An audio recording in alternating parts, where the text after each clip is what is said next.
Do, do, do, do, do, do, do, do, do, do, do, do. Welcome back to another episode of Between the Notes podcast. Can't I don't know if copyright that, guys. Can't yeah, copyright exactly, that. right? All right, listen. We have had to do a little bit of revamping because we continue to get these emails from YouTube saying, "Oh, you're using copyrighted." Well, I thought it was royalty free. I know it's royalty free, so I thought we it was went okay to the royalty free site to get Yeah, it. exactly. So I don't know what's going on. So Anyway, frustrating. for the meantime, we're just gonna hop into these things, and we're happy to sing a little tune. Yeah, you maybe know? next week we'll look a bum bum bum.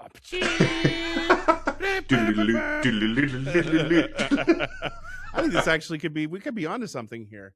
I know, right? Well, Yeah. maybe we use our own experiences with different operas that we're feeling on the day, and we There can you go. hum along to the overtures. Who knows? I love it. Well, this is going to be a super fun episode. We've loved and welcomed so many interesting guests, but kind of getting back to our roots here.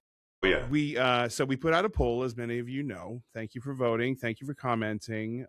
So we had what was it? We had 3 different options: yeah, we had had mental health, we had stories mental from health for the stage, singer, stories from the stage, And- and performance day rituals. What do you Performance do day on the day of a rituals. show? all good And so- topics, I think, actually. Oh yeah. So what we're going to do is create 3 little mini episodes, and we're going to explore each one of those.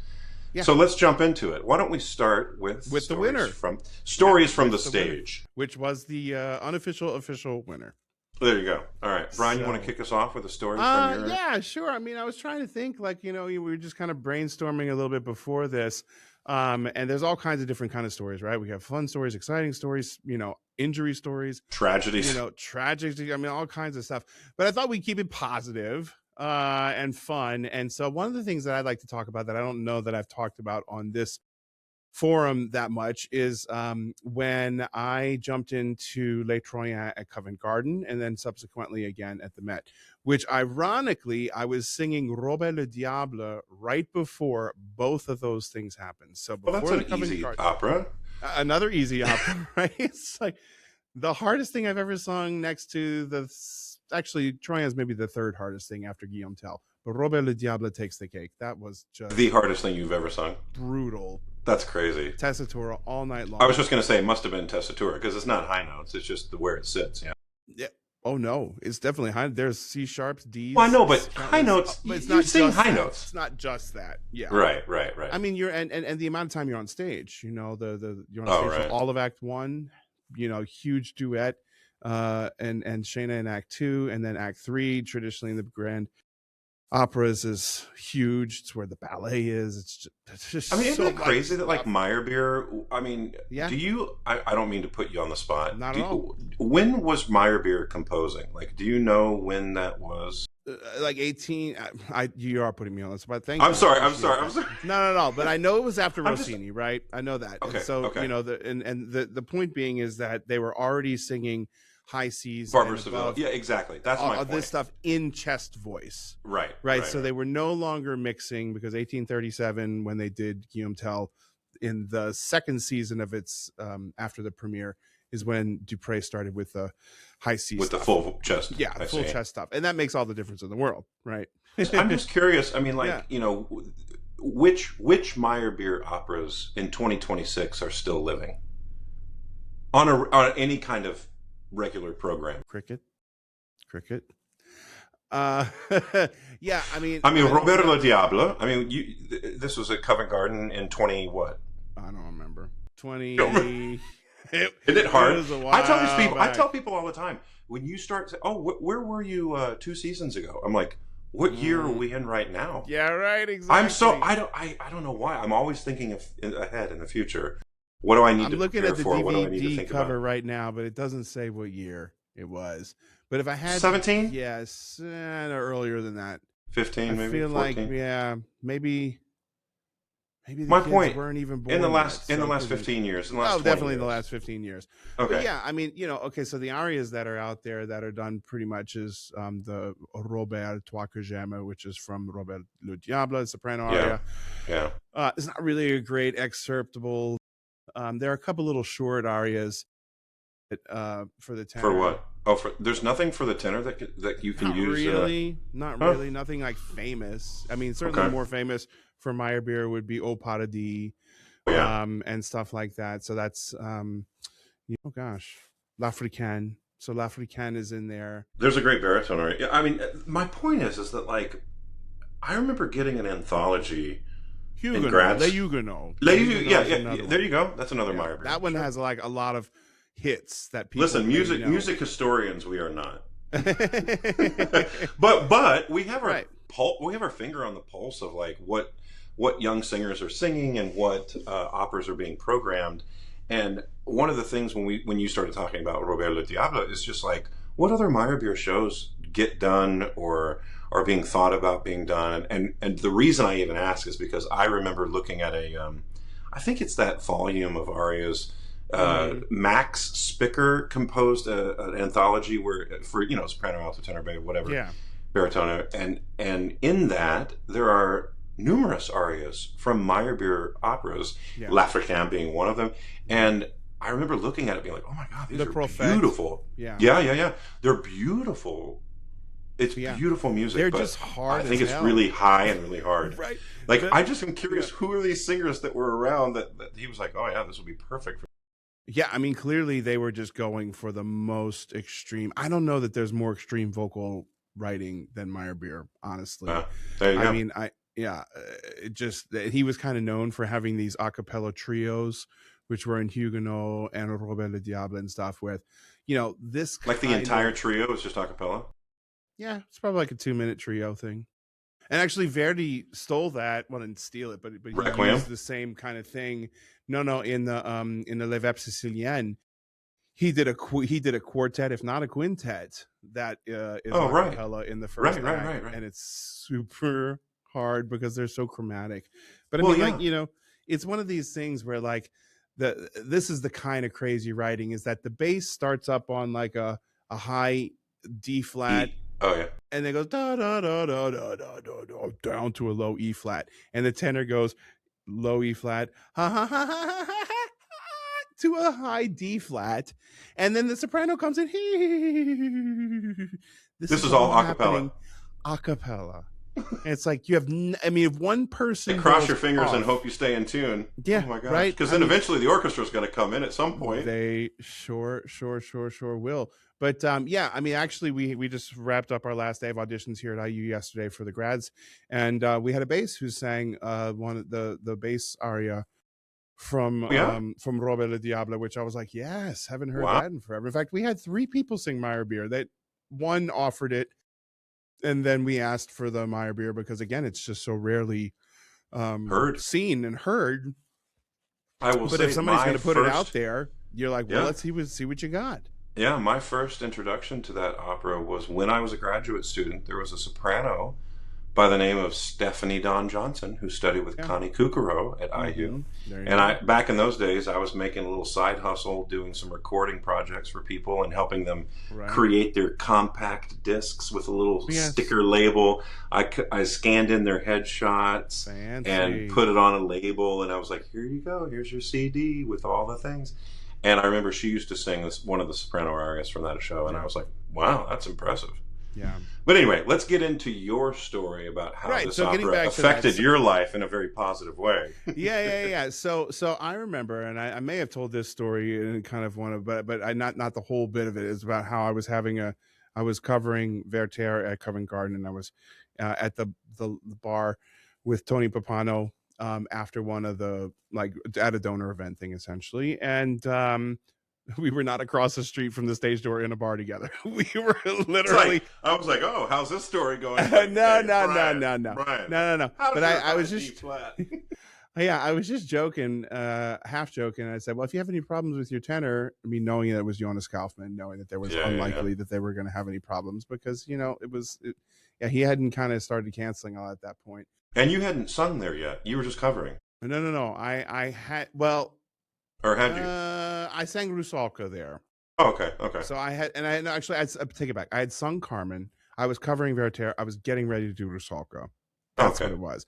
And then the Troyenne would come the kind of next season after that. But I just jokingly said, if you have trouble with your tenor, give me a call, because I had already done it and I knew it. And where had you already done it? Amsterdam. Oh, okay. The Netherlands, Dutch National Opera. And we had like 7 You weeks had of done Robert rehearsals. Le Diable at Dutch National Sorry, we're Opera. talking about Troyen. Sorry, Troyen. Oh, we've gone on to another French opera.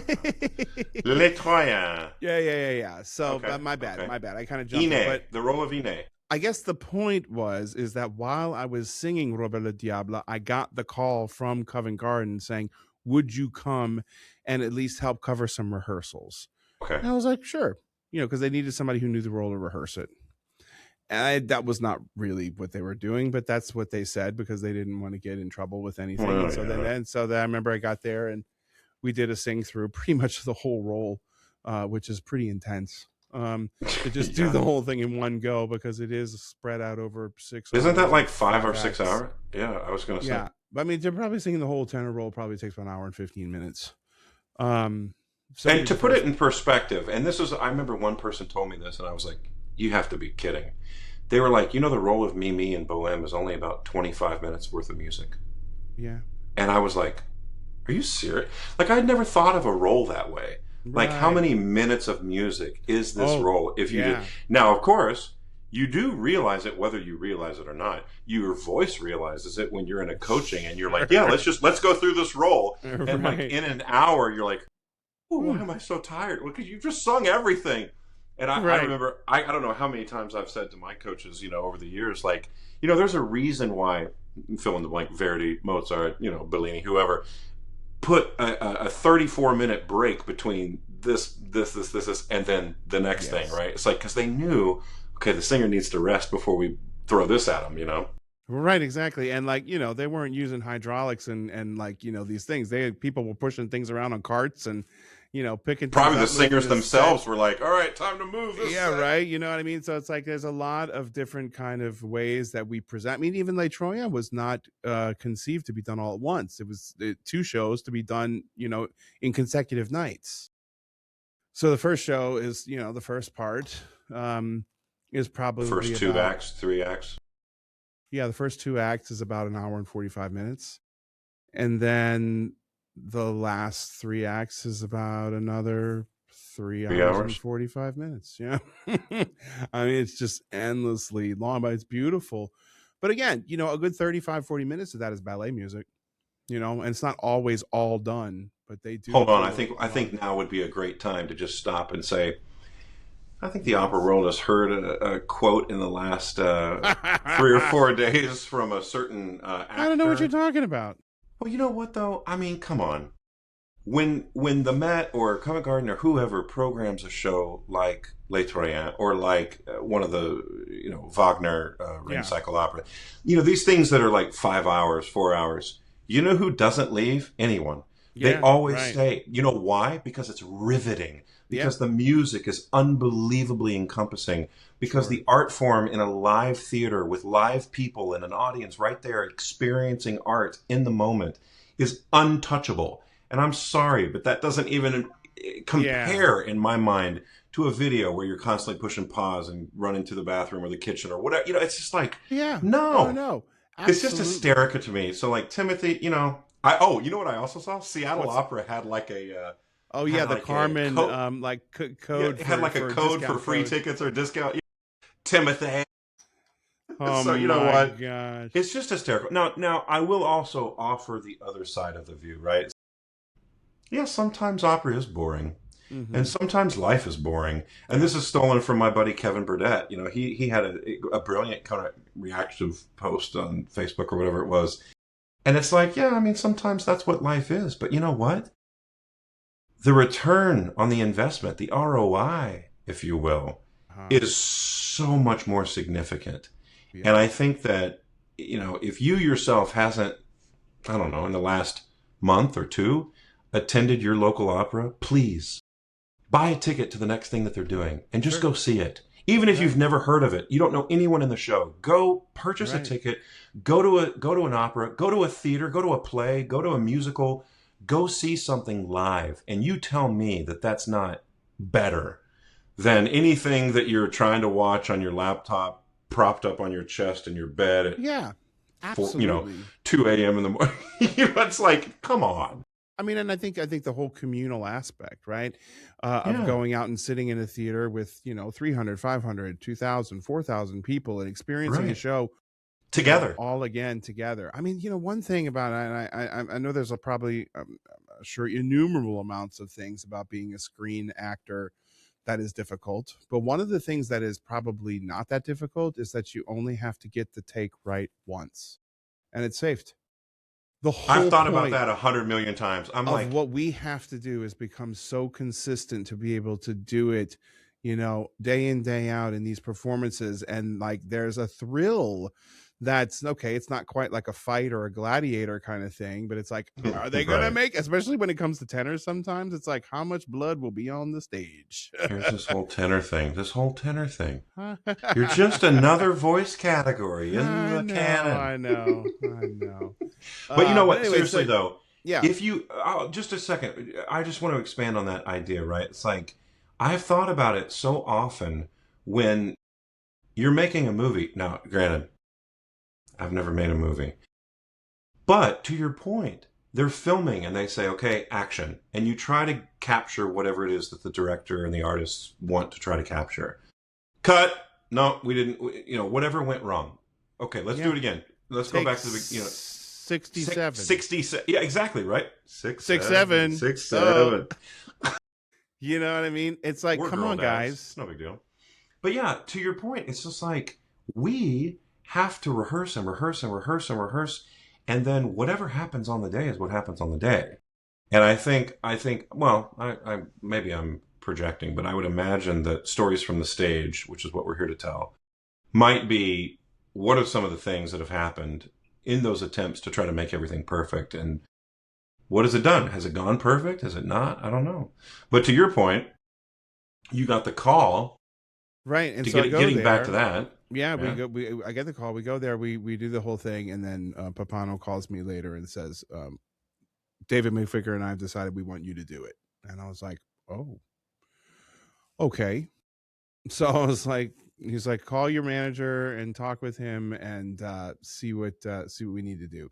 And so I was like, okay, well, thankfully I was free, so I didn't have to cancel anything. But I did kind of like, Do you because it was remember that last. call? Do you remember that phone call? Yeah, absolutely. Where were Absolutely. I you? was in the hotel room in London. Right, like we had just kind of come up from having dinner in the hotel lobby. It was a beautiful hotel. I can't remember. Oh, the Rosewood. Yeah, it's amazing one. Okay. Like high Holborn. And and I was like, okay, well, so I'll call my manager and I'm like, well, And what you I had really sung Les Troyens in Amsterdam at this I point, so had. you knew that you could do the role, and I you already absolutely did a did. run. Yeah, okay. I 8 shows, like, yeah, I knew it. Yeah. I knew it Okay. well. All right. And I knew that my voice had grown and I would be able to do it better now than I did back then. So yeah, so we did it. And it was super exciting. Thankfully it went well. And that's kind of one of the things, right? You have to make that educated guess, which is really just a guess. And you have to trust in the work and you have to trust in the technique and you have to trust, because that's what's going to get you through the nerves. Is just at least that's what, for me, it was like, okay, I'm here to prove myself. This is an opportunity to prove myself. I just have Yeah. to like trust in that I know this role. I just need to stay healthy. I need to stay quiet. I need to stay rested and show up and do it. And that's what I did. And it was great. We Totally. did 9 performances, DVD, the whole kind of thing. And so that was super fun. And that led to the Met when they were having trouble with their tenor there. And again, I was doing Robert le Diable, the stage production in London at Covent Garden. And we had just finished the last performance and I was out at dinner. I kind of knew this was happening, but Jonathan Friend called my cell phone and said, Brian, we need you to come. And I was like, okay. He's like, book a flight for tomorrow morning and we will handle the rest. When you got that call, who were you represented by? Jeffrey Van der Veen. Okay. Did you call Jeff immediately and be like, "Hey, what do we do? What do I assume I just do this," or did you just go like, "Yeah, whatever, I'm going to do it myself"? I just did it myself, but I mean, it was part of it was just because we had already been in talks about this is probably going to happen, but Okay, so he was aware. He was super aware. No, it was kind of one You of know, those things. I Yeah. remember one of the things that I mean, not to steal your thunder, because No. then you made your Met debut. Yeah. So you flew to. Sorry, let's finish the story before Okay. I Okay. talk about this stupid mistake on my behalf. But Not at all. Not at all. No, it's just so that we finished up the dinner and then we went home and again, like I literally excused myself from the table to go take the phone call. Came back to the guests who we were with, who were fans or patrons and who had come to the show. And I was like, well, you guys are not going to believe this. You're the first to find out, but I'm going to make my Met debut in Les Troyens in 4 days. So yeah, it was I can't. I mean, as somebody who likes you a bit, so your brother over here. I can't even imagine what it would have been to be at that table and to hear those words. I mean, that's amazing. Yeah, I mean, it was really something because it was probably December 21st, right, coming up on your birthday and Christmas Eve and all this jazz. Yeah. And so, well, I know you had already had a plan to make your debut as Pinkerton, right? Or am I wrong? Hadn't you already had a scheduled debut? I think that is true. Yeah. I don't know why I remember that. But you're totally right. It was or no. What it was is I was going to do a bohème or something like really standardy, and then what happened was is Butterfly not standard? No. It was, but I remember what happened with the Butterfly because when the Troyen at the Met went well, they said, okay, we've got to try and find something to bring you back in next season, which was the Butterfly. Okay.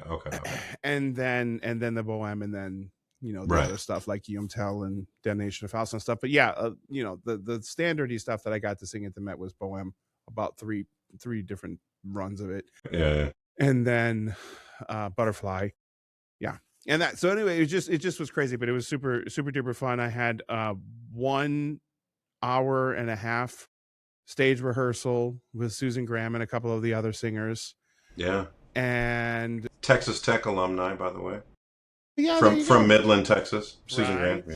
Right. And so then we had Christmas Eve dinner and then Christmas Day. And then you flew over? I flew over like on the 22nd, and then we rehearsed for 90 minutes on the 23rd or the 24th rather. And then had Christmas Day, and then made the debut on the 26th of December. Yeah, amazing. Well, what I was you were going to say, yeah, tell me. I mean, I don't know. I mean, so here's a completely different perspective on something that never actually happened. But I remember in 2006, I had just switched management from Cami over to Opus 3, and I was represented by Caroline Woodfield. And I remember she had made a very clear, to me that I need not worry about anything, and if anything ever comes my way, so always send it to her, and not to be involved in that aspect of being my own agent. Right. You know what I mean? Like really, really, really just allowing her to handle everything. And I remember Opera Philadelphia called and asked, because I had the previous summer sang Dandini in Cenerentola with Wolf Trap at Wolf Trap Opera, and apparently at Opera Philadelphia, and this was with Larry Brownlee, and I think Larry was the one that was like, well, my buddy Weston knows it. You call him, see if he can do it. So it was a last minute jump in, and it was like it was on the weekend, and I think this was a Saturday night around 6:00, and I got a call from Opera Philadelphia, and I recognized the area code, and I was like, hello. And they're like, hey, this is at Opera Philadelphia. We're just curious, such and such was ill, and they couldn't sing Dandini, and they were curious if I could come in to Philadelphia and sing the role of Dandini tomorrow. And I was just like fly. And at the time, we were living in Dallas, Texas, and so I was like, oh, okay, so I can fly from Dallas to Philadelphia, have a little meeting or read through or something with the conductor to get Tempe. And then I think what was going to happen was I was going to sing it from the side of the stage. Sure. And some AD was going to walk it or something. Uh-huh. And I tried my best to call and text Caroline at the time. And what I found out later was that she was at there was some big, huge gala at Carnegie Hall, and she had a bunch of singers there. And so she was unavailable. And I was just like, well, and I was so hesitant to accept, and I didn't. Right. I didn't have any agency over myself at that point in time, Yeah. and Yeah. I didn't know. And I think that for young singers, it's so important to be able to know you are the president and CEO of your own company, and Yeah. so it's your decision whether you want to do this or not do this. And at the time, I was just like in a very insecure place for whatever reason. Mm-hmm. And so I missed out on that opportunity. I didn't. I was like, well, I can't reach my manager, and I don't know what to Oh do. no, really? I Oh didn't do it. jeez. I didn't do it. I totally lost out on that Wow. Yeah. opportunity. And to this day, I've never sung with Opera Philadelphia. By the Well, way, yeah. I would love to sing with Opera Philadelphia. Anthony Ross Costanzo, if you're listening. Yes, absolutely. But at the same time, it was like, it was a learning lesson for Sure. sure. Yeah. But, I don't know. This was 20 years ago, literally 20 years ago. And I didn't know what I was doing, but things happen like that. And I think it's important for young singers to at least be encouraged to like be the voice that initiates, runs, ignites your own opportunities. Yeah. The manager is there to figure it all out and to negotiate and to whatever. But I think it's really important for us to still be the ones that like are out there making those I connections. mean, yeah, and if networking. the manager, if you text him or you call him or you email him and they don't pick up, what are you going to do? You're not going to sit there and wait. Well, Just I like, tell you what I did. I sat there and did nothing. well, you what are learn. you You gonna live do? and learn. You were Now, a young buck. flip the scales. Yeah. I will say that I was so incredibly honored and grateful to have made my debut in my hometown company. I grew up in Houston, Texas, and to had the opportunity to make my role debut and house debut as Scarpia in Tosca with Houston Grand Opera in Was that 2015. Tosca. Tosca. We have a friend who only says things in the way the pronunciation of the whatever. But anyway, so yeah, in Tosca, I sang Scarpia, and I was so incredibly excited to do that. And my return to Houston Grand Opera was a very last minute jump in, and this was initiated by my management. And so I was literally out in the backyard mowing the yard, and I didn't hear the phone ring or feel the phone ring. And I took a break and I went into the garage and I sat down and I was drinking a cool drink. And I got another call, and I was like, hello? And they're like, hey, what are you doing? I've been trying to reach you. And I was like, oh. And then I saw I had like 3 missed calls. I was like, what's going on? They're like, well, yeah, Houston wants you to come down and sing Sharpless tomorrow. And I was like, what? And so at the last minute, I was like, yeah, sure, no problem. I just need to take a quick shower, Yeah. And literally, I just took a shower, packed my bag, hopped on a flight that night, and went down to Houston. And the next morning at like 11 a.m., I sang through the whole show, just with me, right? Sharpless, Mm-hmm. not an hour worth of music. Right. But I sang through the whole show. Important. Yeah. 11 to 12. And then we went over to the theater. And at the time, this was the Miller Outdoor Theater that they were doing their performances there. Mm. Every season they do, or they used to, I don't know if they still do it, but they do like 1 or 2 shows in-house, but then also at the Miller Outdoor Theater as like a opportunity for people. It's like a huge lawn that people can come sit on and see one of those types of things. And I remember going over to the theater and doing a walkthrough on the stage. But before that, of course, I just sat there with the director, and she was like, okay, act 1, you walk up this thing, you come down here, this is all done over here. And she just walked me through the staging as we just kind of stood on stage. We didn't work it with any of the other actors. Or singers, we were just like, okay, and then you do this, and you do this, and you do this. And they're like, okay, let's do a run through. And I was like, all right, cool. And so we did the run through of the show, and she looked at me and she goes, I don't know how you've never done this production? I go, no. And she was like, well, I have 0 notes for you, so have fun tonight. And so we did the final orchestra dress with a big invited audience for the final orchestra. And that went great. And then I did the run of performances there, and Wow. it was such an incredible opportunity to return to my home company. I had so many friends and family, and everybody came out to see it. And So every once in a while, this industry can have huge successes and Yeah. moments of like, oh my God, that was amazing. It's like super excitement. Yeah. It's what keeps us going, right? It's like Yeah. it's the thing that we encourage our students to think about, and what we as performers are so lucky to have experienced, and I just love it. So Absolutely. Absolutely. well, listen, Yeah. let's wrap this up here, and we'll For come sure. back at you with another episode. These little 30-minute mini episodes, and I hope that you've enjoyed our stories from the stage.